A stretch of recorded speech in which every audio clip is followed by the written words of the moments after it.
Today's episode is for those of you with a seemingly never-ending to-do list. You know, you're probably busy all the time, maybe a bit of a people pleaser, maybe a bit of a perfectionist, yet nothing ever feels like enough.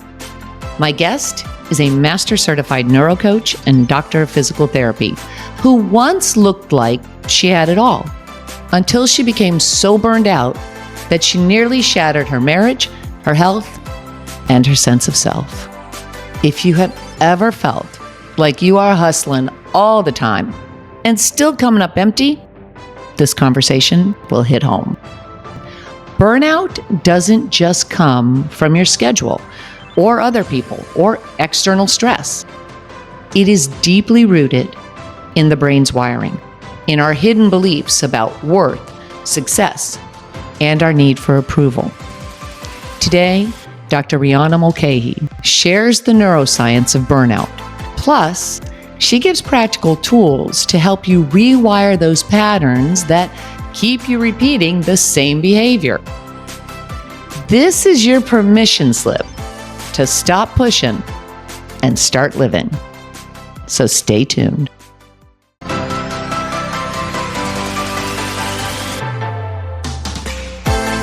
Welcome to Shift or Get Off the Pot, the podcast that helps you get out of your head and into action so you can make your dreams your reality. Let's get to it.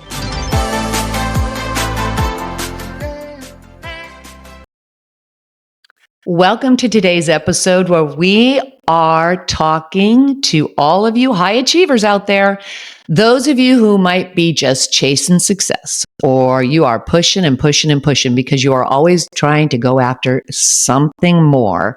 Today's episode is for you because if you ever feel like you're just kind of getting bogged down or you feel like something's missing, well, my guest specializes in helping people, especially you high achievers, rewire their subconscious minds so that they can achieve success without pushing so hard, so they can have more time in their life and so they can have a more joy-filled life as well. She is a master certified neuro coach and a doctor of physical therapy, and she knows burnout very well. She has suffered burnout a few times in her life, and she is here to help walk us through the process of getting past that burnout, really taking control of your life so you can have that success without just pushing so dang hard. She's going to give us some science-backed hacks to really help get out of that burnout so that you can really enjoy your life. So welcome, Dr. Reana Mulcahy. Hey, great to have you here. Thank you for having me. I'm super excited to be chatting with all those high achievers out there. Oh, let me tell you. And I have been one of those that are like, oh, I could do this, I can do this, I can do this, and just keep going. And at some point you just kind of go, oh, I can't keep doing that anymore. It catches up to you. It does. So take us to your story. I want to hear, because I know that you had suffered some burnout in your corporate position. So what happened to you and what led you to say, okay, something's got to change. Can't keep doing this. Yeah, that's, I think we all end up helping people in the past stories of ourselves, right? And I was actually only 3 years into my career as a physical therapist. And here I was thinking, okay, I'm going to be a PT for, 10 years, maybe longer. And year 3, I was at rock bottom. I was sitting in my car. I remember vividly. I was sitting in my car in the parking lot of the hospital, and I was literally crying, asking myself, what am I doing with my life? Because I was going back-to-back days, seeing 18 to 20 patients a day, giving it my all, staying late, missing dinners with my husband, doing all the right things that, our parents have taught us is what gives us success. And not just our parents, but society in general, where it's like, you got to go to school, you got to work hard, you got to get a good job, and then what? You just live and die. eventually. Yeah. Blah, blah, blah. I know. And so I was sitting in the parking lot, just wondering, I was so frustrated. I was so angry because I was like, I did everything right. And yet here I am, with so much student loans, sitting in my car, unfulfilled, unhappy, unappreciated, all of these things. And on top of that, my mental health and my physical health are at an all-time low. So how is this success? And, at the time, it was either quit or continue pushing and potentially risk my marriage, my health, my just even being here on this earth. And so I chose to quit. And as most entrepreneurs believe, they were like, yes, I'm going to be my own boss. That's going to cure everything. And that's the way out of burnout. Only to find myself even more burnt out a year into my business with nothing to show. And that's when I realized burnout isn't all from the external, but it has a lot to do with the internal. And so that's my story in a nutshell. But yeah, I'd love to go wherever you want to take it. Well, I would love to take it deeper into that burnout, because you're absolutely right. A lot of times we think, okay, I just got to get out of here and I got to find something else to do and it's going to make me happy, thinking that it's always outside of ourselves. But then again, what's the common denominator, right? It's always us. And then we have to look at it. So I think it's fascinating, number one, that you're working in a hospital environment and you're seeing up to 20 patients a day. And they say that a lot of times doctors or those in that hospital profession, in the medical profession rather, have a very high level of burnout because you are constantly going, really on just adrenaline. And at some point it catches up to you, but not everybody gets themselves out of it. And when they do, like you think, okay, I'm going to try and start my own business. Ha ha ha. What typically happens, most of us that start our own business, we're like, oh my gosh, why did I do this? Because now I'm working 15-hour days, not just 12-hour days, right? Or even longer. And you never shut down. Then it's constant. So what made that switch for you? When did you finally say, hello, I gotta figure this out? Yes. So I think I had my, that phrase where it's like, the universe will, or God, whatever you want to call it, will throw a little pebble. And if you listen, great. If you don't, then it'll throw a rock, and then it'll throw a boulder, and then you'll finally get it. Yeah. Well, I had my boulder moment when I was in my business working, like you said, 15-hour days, and yet I had nothing to show for it. And here I was at a point where physically, I wasn't sleeping at night because I was so stressed out. I was always worrying about all the things I had to get done. During dinners, conversations with my husband, right? It's like I'm there, but I'm not really there because my mind is ticking all the boxes of somewhere else. Yeah. Yeah. It's thinking about all the ideas I have, all of these things. And it got to a point where, like you said, adrenaline rushes catch up to you. And my body literally went into just shutdown mode, where brain fog started happening. Like I couldn't remember things. I got so sick to the point that my GI system, my stomach and my guts, they weren't absorbing food properly. And so as a result, I was getting acne breakouts, weight gain. I couldn't, no matter how much coffee I drank, no matter how much sleep I got, I just couldn't get any energy. And that was the point where it was like, something's got to change. And this wasn't the solution. So what is it? And that really led me down that path of investigating under every single rock. What is it? If it's not the external environment, right? If it's not our boss, if it's not the hospital, then what is it that causes burnout? And that's when I landed on neuro coaching. And it was a certification program by Dr. Shannon Irvin. And I was listening to her podcast and everything was resonating, where it was like, it's not the external necessarily. Sure, those things contribute, but it had to do with how I was approaching success. And that's where I got certified more to help myself, because I was at my all-time low. I was like, I literally can't even function right now. I'm so burnt out that like I was in adrenal fatigue, where it was to the point I couldn't do anything. Yeah. And so I took the certification to heal myself. And that's when I learned what truly causes burnout and ultimately how to get out of it.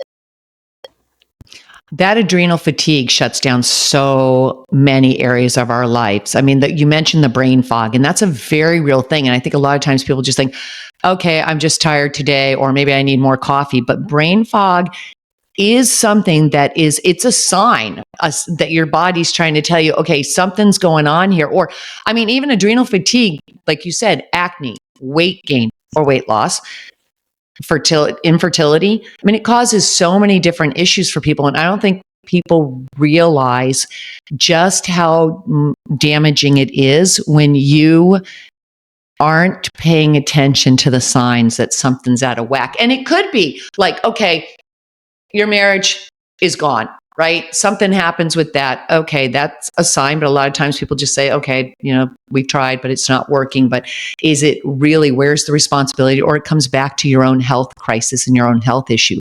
So what was your business when you left PT and you decided, okay, I'm going to start my own business? Was it an individual practice in physical therapy away from the hospital? Or were you doing something else at the time? I was doing something completely else. I was like, you know what? Get me out of healthcare. I don't even know if this is what I want to do. So I actually just quit with the intention of just resting. But you know us high achievers, rest is an anxiety inducer in itself. And so I found myself, I actually was baking cookies, those royal icing cookies that you like decorate and they're beautiful. And all of these things. Putting and I was your mind onto something else, relaxing. Yep. Using my hands as a way to relax. And someone reached out and was like, hey, do you sell those? And then one thing led to the other, and it became this like full scale business, which is very cool, very amazing. And at the same time, unsustainable, because the way that I was approaching success was just like I told you, the same as in my corporate.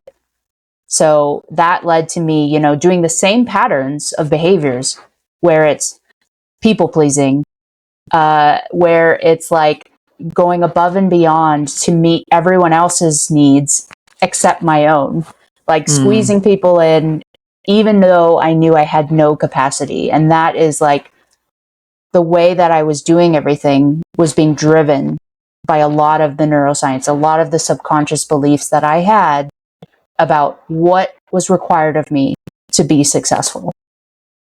And that's what it was. I love that you mentioned right there the subconscious beliefs and like the people pleasing and such, because yes, it's not sustainable. I mean, you'd have to get an army of help to fulfill those orders. I would imagine, like how many, you need 36 cookies and I'm going to sit here and ice them all by myself and I'll be up until 3 a.m. And I can get them delivered by X amount of time. I mean, you need a lot of people, but I know people that have their own business. I know a lot of Etsy people and they're doing all sorts of work, but they're doing it solo.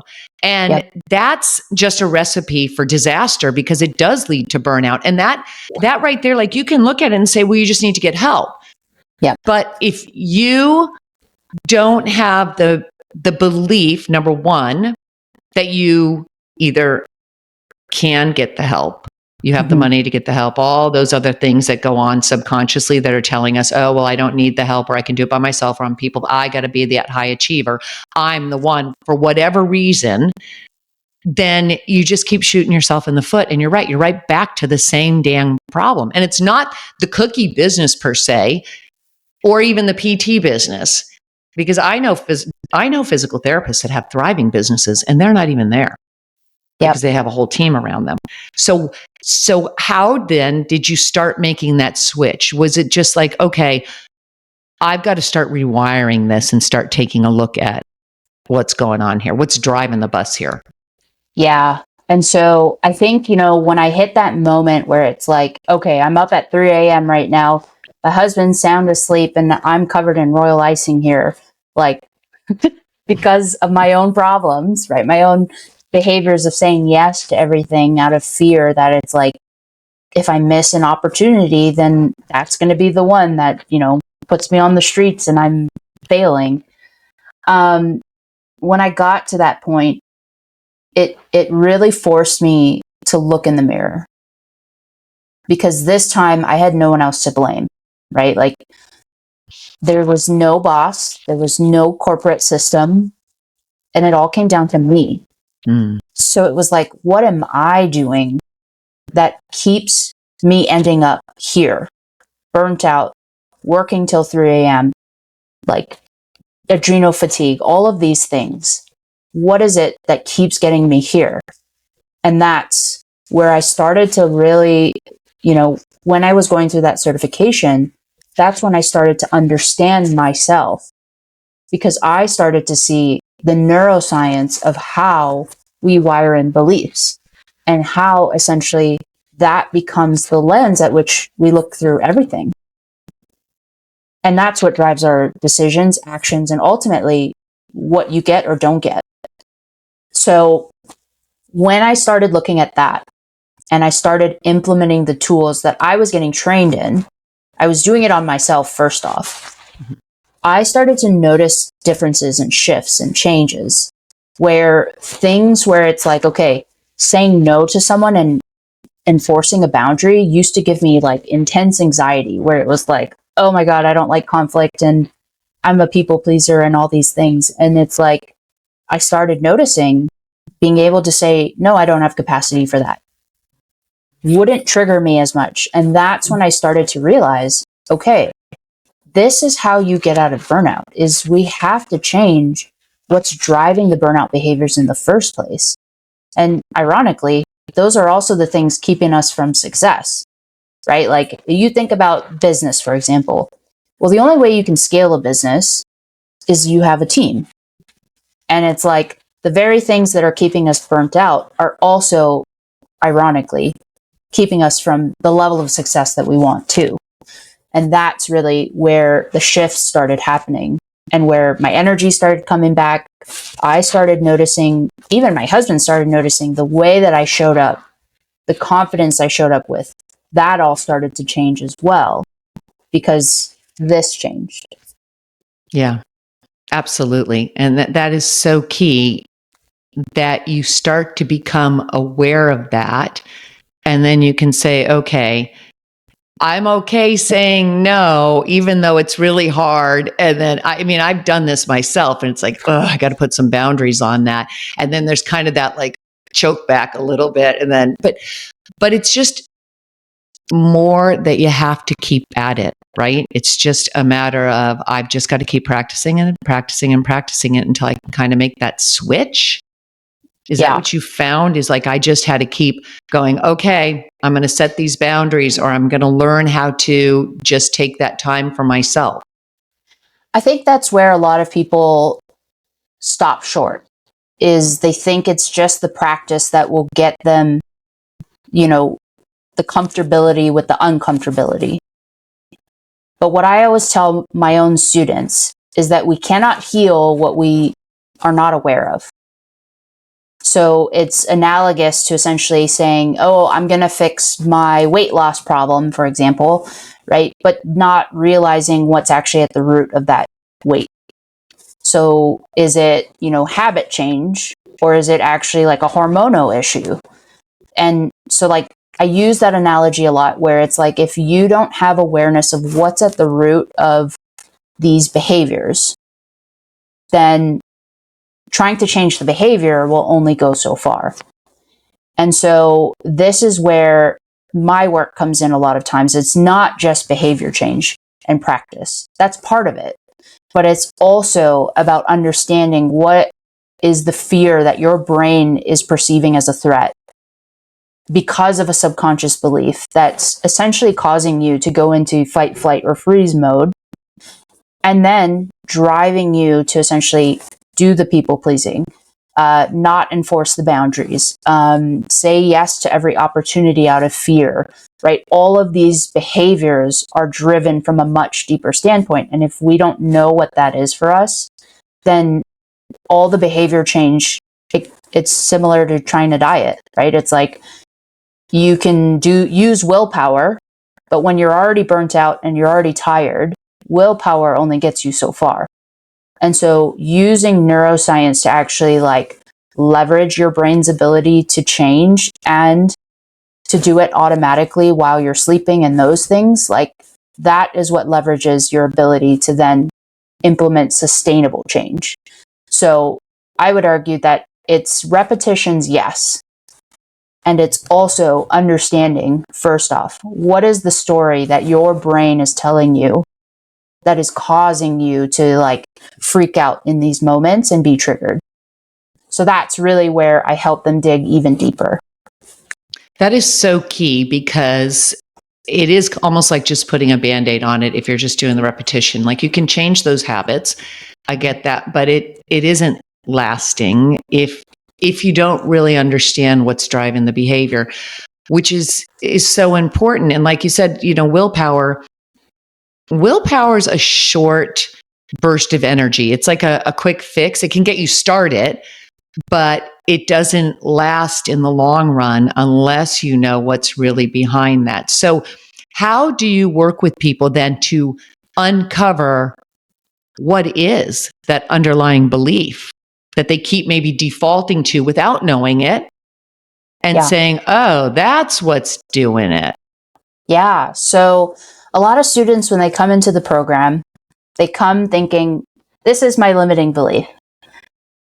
And then it's actually kind of right, but not really. It's like, it's a little bit deeper than that. And so how I help them to identify it is essentially we start with what is known. So what I mean by that is I will have all of my students start to identify patterns, whether that's continuing, like for example, in business, right? A coaching business, sales. If you're continuing to either not get the number of sales that you want, right? That's an unwanted pattern. So what are the patterns that you're experiencing that you really dislike? We start there. And then what I have them do is start identifying even just patterns of behavior that they don't like. So perfectionism, where they're constantly writing, deleting, rewriting, right? Behaviors like that. I have them start there. And then what we do is we really dig into, okay, what is it around that comes up? What is the internal dialogue around that? And we keep digging essentially to figure out what is it that the brain is trying to protect you from here. Because at the end of the day, we're all wired to want three things.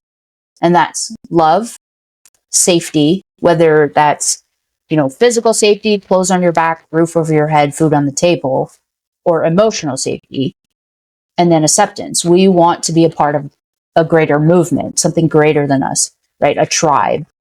And those three things, at the root of everything, there's a story that we've learned or adopted as we were growing up, learning from our own tribe. What is required of us to get those three things? And ultimately, it's like there's a deep story within it of why you feel the need to be perfect. Whether it's, you learn that in school where you got praise from your parents because you were perfect. You got all A's, all these things. Or you got scoldings because you didn't bring home what your parents expected of you, right? And it's like all of these patterns that you grew up with became the lens at which drives your behaviors. So that's where I have them start. So even though you may not think that you are in need of getting the love, the acceptance, or your tribe, even though you feel like, okay, I've got that. I feel accepted. I've got my people. I'm comfortable with all this. I'm doing okay. There could be this deep-seated need of everything has to be perfect. I've got to get this done, this done, this done this way, because somewhere is it that you may feel that you're going to lose out on some of those without even knowing it? Yeah. So I think for your listeners, for anyone out there, it's the uncomfortable emotions that you feel that are typically also a great sign that it's like, that is also an indicator there's an unwanted outcome that your body's fearing. Or else you wouldn't be feeling anxiety, or you wouldn't be feeling, right, sadness or like shame around actions or results that you got. The only reason you have those emotions is because there's a story about what it means. And that is a great indicator that there's a belief there about, because this happened. So for example, I did a launch, I failed, no one showed up. What typically happens after that? Well, people then hide in their caves for like a month and woe is me, pity party, those things, right? This is just an example. And all of that is simply because they're making a situation mean something based off of like past experiences they've had where it's like, well, success meant you get people who show up, you this and that, right? And they're comparing it to something. We're all comparing it to something. And so it's about figuring out, what are you comparing it to that's giving you that perception, that definition of success, that definition of whatever the story is. And so that's really more, if you're not able to identify a specific outcome that you don't like, because sometimes it feels like we have it all together, we have it all, and yet inside you feel like you're failing. So why is that? And so it's sometimes you can follow the trail of emotions to figure out that there's a pattern there. So, yeah, why is that? Because there's a lot of high achievers, and I know plenty of them, that you would look at them and think, wow, they're really successful. They got a lot of things going on. They're this, that, and the other thing, but they don't believe in themselves, or they don't feel, which is what I've seen a lot of in the pattern. And anybody I've interviewed regarding this has been, often they're chasing for more because there is that void somewhere. And so is it that you can point to maybe the void is one of those the areas, the love, the acceptance, right? Or is it that there's something else that maybe they just aren't comfortable with? Maybe like they aren't confident, or they feel like they're living a life that they don't really want, like somebody else's dream for them. Yes. That is typically what is behind the void. Is there's a reason why there's a lack of fulfillment. And it's usually because you're either doing something that isn't your highest calling, or it's a thing of like I think we get addicted to the achievements, right? It's like, it's all or nothing thinking. It's this, the goalpost is always moving, the achiever's delight, where it's seriously just the whole thing of like, well, if I'm not doing something, then I'm being lazy, then I'm not doing enough. And we start looking outward, social media, right? Everything is the reels, the highlight reels. And then we start questioning, am I doing enough? Am I good enough? Am I, worthy enough? And I think that it's a combination, I think, of both. I think it's a combination of both. We go back into the comparison mode. Yep. And start looking outside to get what we really need to be getting from our own inner self. Yes. If you think about even just everything up until this point in life has been measured externally. Grades, degrees, raises, all of these things are external validation. And so when we're not able to turn success from the inside out, I think that's the biggest cause of the void that I see in high achievers, where if the external validation changes, like you get one piece of negative criticism, or right, you don't get the outcome you want, then we start to spiral, and then we start to go into trying to control everything, and that just leads to the cycle of burnout.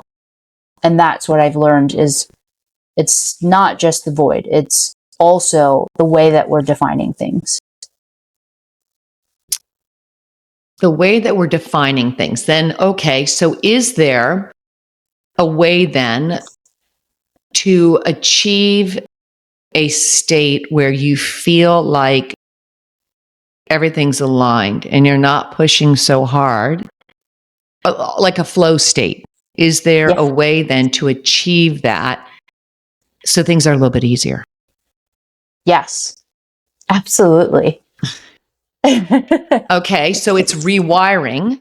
And I love the term rewiring the subconscious, because you can, through neuroscience, neuroplasticity tells us, right, that we can change the brain, that it's malleable, that we can make some changes in it. So when you do that, then is it a matter of, like you said, you have to go back and you have to kind of get to the root cause?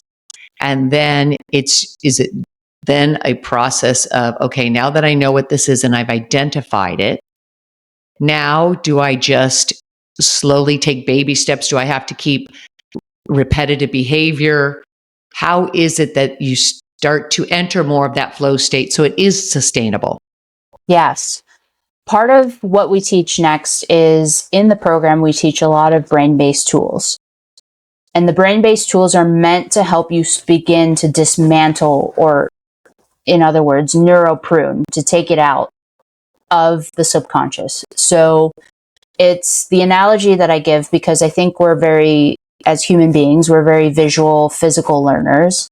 We've all had a point where we sprained an ankle, right? Part of understanding the limp is first identifying, okay, we had an injury, we identified there's a limp, and then it's about that repetition of catching, correcting, catching, correcting, catching, correcting. And so all of the tools that I give them is about signaling to the brain, first off, we're safe. There is no threat here, no real threat, right? It's a perceived threat here. And then it's about wiring in the wanted belief that you want. So it's a lot of repetition and intentional, deliberate change at the beginning. But this is where I have people listening to audio recordings of their new beliefs, of what it looks like to embody those beliefs in what we call a brain prime, so that when they're sleeping, this is going into memory. And so we're also using neurohacking to essentially allow you to rewrite the story. So part of it is during the day, you're catching when these patterns are happening and the thoughts that are happening, and you're correcting it. But the other part is vision work. It's about putting into memory as if you already have it. And this is what we call neurohacking. This is the way that we rewrite the story and the way that we change the way that we look at things. So that's essentially what I teach them. Is it's about, in neuroscience, what it's shown us is the more that we practice patterns, the more that we get a wiring or a neural groove in our brain that becomes automatic to a certain point.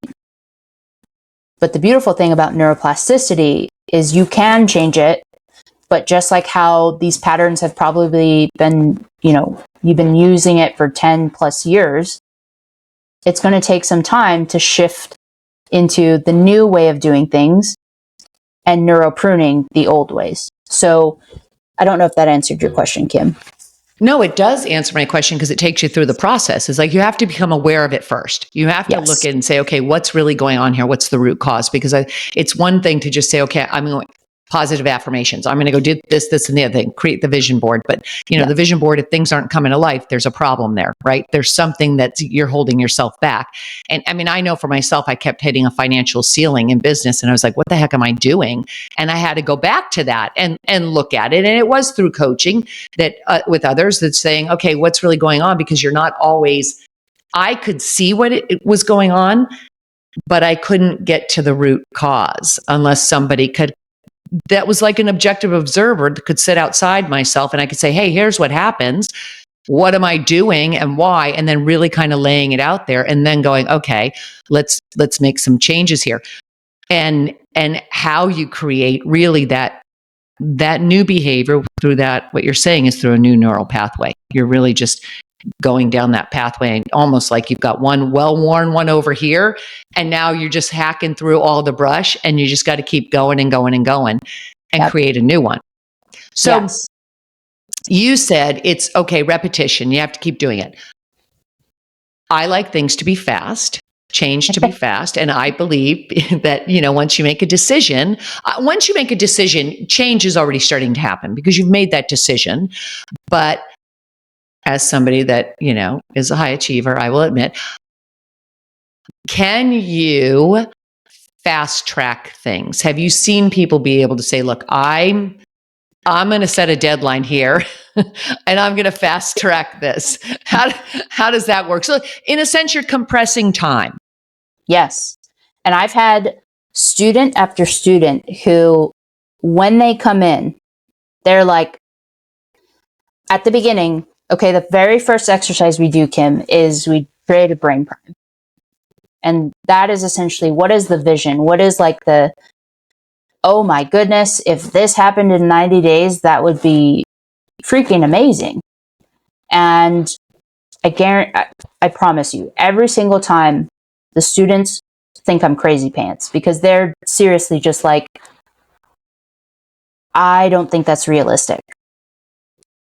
And I'm continuing to push. Word. I do not hate like that word. Realistic. I hate that word. I know, because again, it comes down to perception, right? Yeah. How do you know that's not realistic? Only because you've never seen it done in the tribe around you, which is a belief. And I've had students where it's like, okay, I had a student, she comes to mind the most. She was in the same boat. She was hitting this financial ceiling. She's a dog trainer. Financial ceiling of $5K every month. But she really, in her heart of hearts, wanted to get to a $20K month. Okay, so like that's a big jump. And in her mind, she was like, well, that's not realistic. It's not possible, blah, blah, blah, blah. Not possible in 90 days, for sure. Wait, I have one quick question on that. Did she in her mind think that, but say, oh, I can do, like people put that on their vision board and go, yeah, I can absolutely do that. But in their mind, they're saying, BS, not going to happen. So yes, she had the vision board where she had literally on her vision board, she had seriously a dog training facility, the number that she wanted, the beautiful pictures of the rescue that she created, right? Like all of these things that she really wanted. And yet she couldn't verbalize it to me, which is a great indicator that deep down, there was that tiny voice that was like, but is that really possible? Like in 90 days, and then you put a timeline on it, right? I said, in 90 days, what do you want? And she's like, well, the realistic thing that I could achieve in 90 days. It's like, no. What do you want? And that's the point, is like either time frame will cause some doubt or the size of the vision will cause doubt. And like you said, that's a good point. Time frame or the size of the vision. Yes. And like I said, everything in our minds is a comparison to something. So often I see people compare it to what they've seen in their parents or in their colleagues or the entrepreneurs that are around them. There's a reason why they say get in the right rooms, right? Is because when you're with people who are doing what you want to be doing, well, then it shows you it's possible. So in her case, right, we collapsed time basically by putting into memory that she already had the 20,000, that she already had the dog training facility, that she already had the team of 5, whatever it was for her. And every night before bed, she's listening to that and putting that into memory. And that's helping to neurohack, to rewire the mind while you sleep. It's, we see this a lot in sports psychology right now. What do they do before every match? They envision the match before the match has happened. And it's this crazy results where it's like, even if you've never had the experience, if you create it as such a vivid movie in your mind, then guess what? Your mind goes to work for you, even though your circumstances tell you all the reasons why it's not possible. And so our brains cannot tell the difference between reality and what we tell it is true. And that's how we collapse time. That is how we speed up success without doing more. Because that's all she did, was listen to that every night. And in 90 days, guess what she did, Kim? She quit her 9 to 5. She hit 18K, which I know it's not 20K, but that's still pretty high. It's close. She hired a team of 5. No. And she signed the lease for the perfect dog training facility. Yes. All in 90 there you days. Go. I love it. That is wild. Yeah. I absolutely love it because it can happen, but you're right, because you're creating, I often talk about, you've got, if you've got memories that you can conjure up of things that happened in your past, and some are good and some are bad. But if you can do that, you can create a memory, because you're really talking about creating a memory of something that you haven't lived yet. But if you can get it so clearly in your mind, then it can be, but it is a process, because like you just said, you were talking to people about, okay, what do you really want? And the default is always, it's not realistic. Oh, let me go to what's realistic. And I think a lot of that comes from society, comes from experiences. I mean, I know as a sales trainer and in sales for years early on in my career, there were quotas to meet, but those quotas were always based on the person that had made the highest in that office, right? But there was no reason why we couldn't have said, why can't you 5 times that? Right. But we never really did. It was kind of like you would once in a while you go, okay, we're just going to add a little bit more onto that. Right. Like another 25,000, but it wasn't like, let's 5 times it. And there's no reason why you have to stay in this safe container, but it's a safety mechanism, isn't it? Because it keeps us so we aren't like, oh, I failed. I didn't hit it. It saves us from disappointment, which, if we've ever been disappointed, which everyone at some point has been disappointed, just, our brain takes puts in our memory the negative feeling of that, of being disappointed or heartbroken, which is the same thing. And that is so uncomfortable that the body is literally like, no, we are going to do everything in our power to keep us safe. And so what our brains does is it tries to take past experiences and predict the future, which the future is anything but certain. Mm-hmm.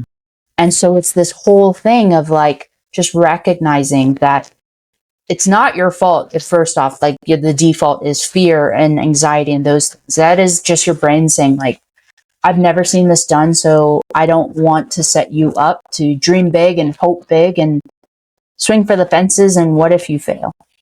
What if you don't get everything you wanted? Right. And it's just like bringing up that memory of the painful experience that the brain's now trying to just avoid. That's typically what is protecting you from. And holding you back. Yep.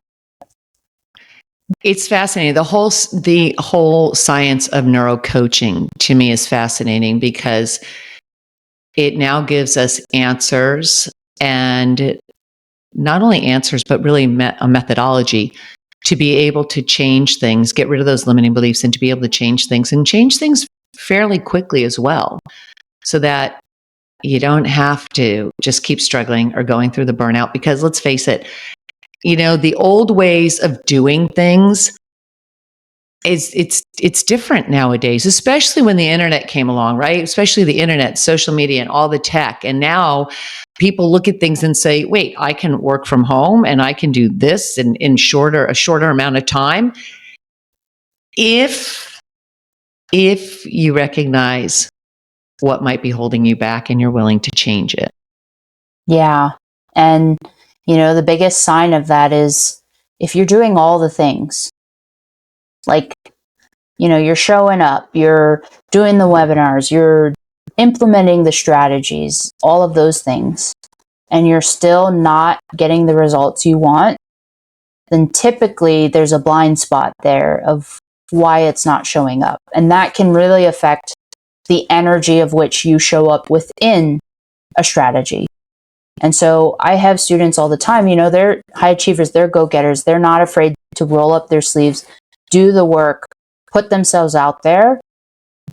But even though that's the case, there's just a little subconscious thing that maybe causes a hitch in their voice, or maybe it causes like them to draw back when they're pitching their offer, or maybe it's like, they don't ask for what they really want because they're afraid they're going to be judged or get a no. And it's those little things that sometimes go unnoticed of how it's sabotaging them. Everyone knows the procrastination patterns and those things.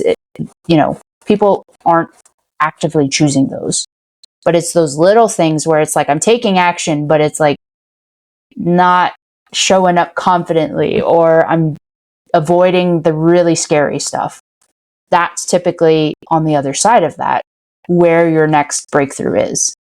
And that's where I see so many high achievers get stuck in the busy, but not actually doing the things that will move the needle forward. Yeah, that will make them the money and build the business.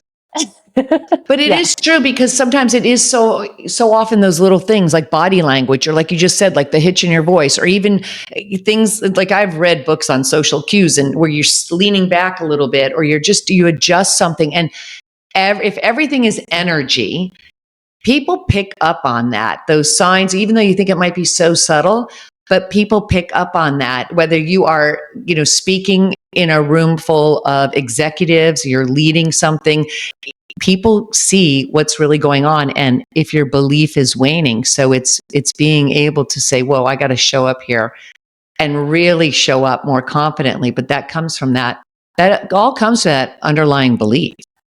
It does. Yeah. I love this conversation of getting past the burnout, because I think it is so prevalent in today's society. I see it all the time with entrepreneurs, because everybody has this idea of, oh my gosh, I'm just going to go out there and create a course. I know so many people that have a course. I could do that. Or I could go over here and start my business.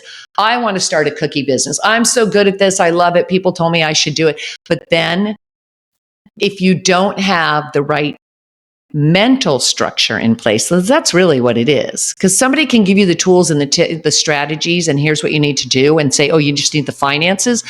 But if you don't have that own mental belief behind you, you just, like you said, like you just kept repeating the same pattern over and over again. And now you've got that burnout once again. And then you have to say, oh, I'm the common denominator here.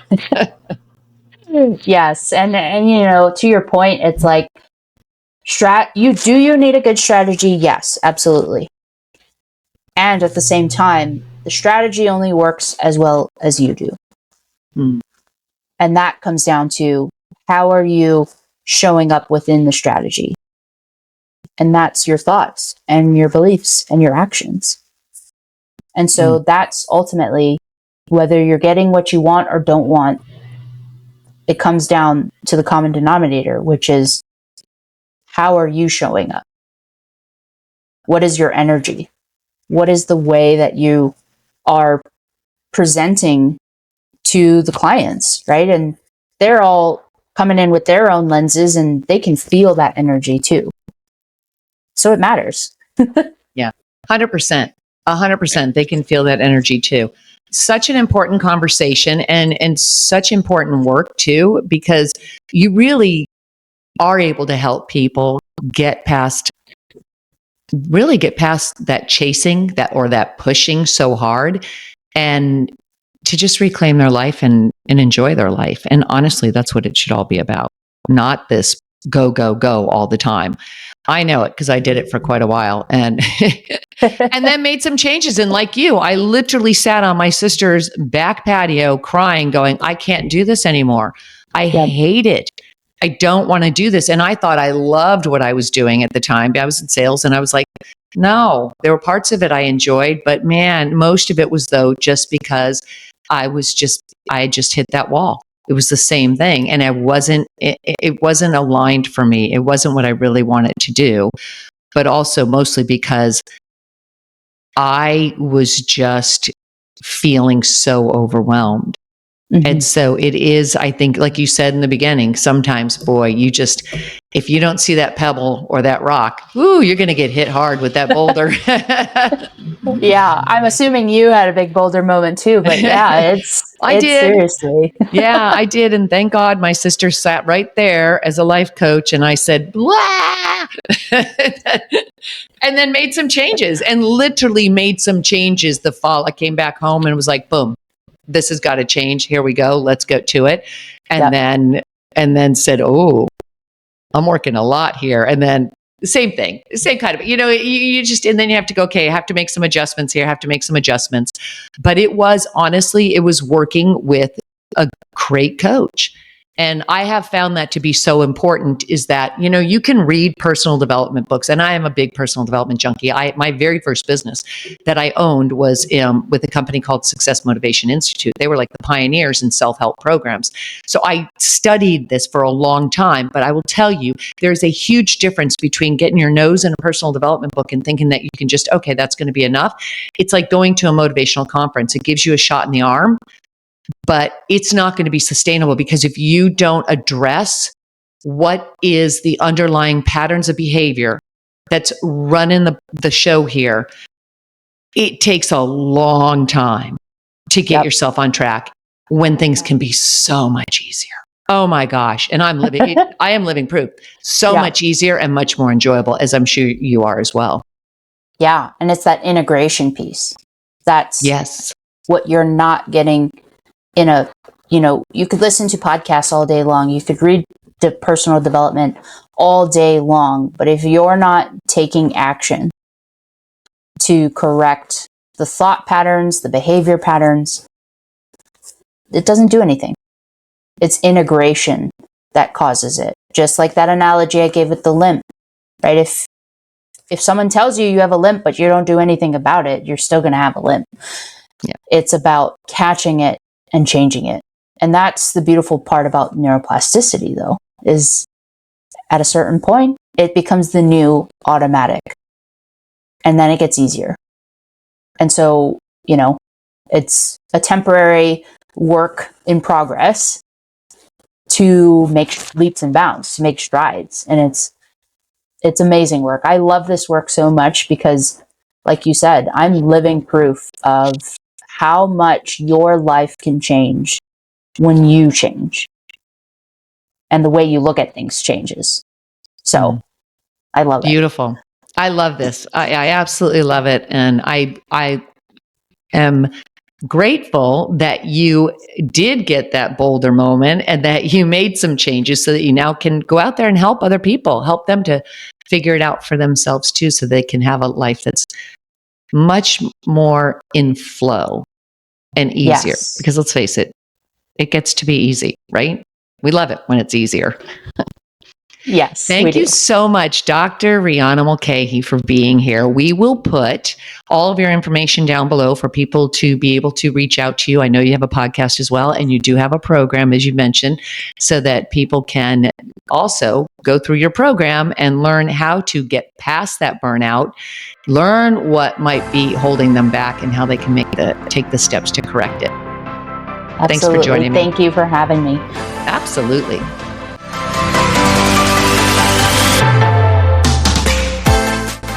Thanks so much for tuning in today. If you like what you hear, please consider leaving a rating and hit that subscribe button.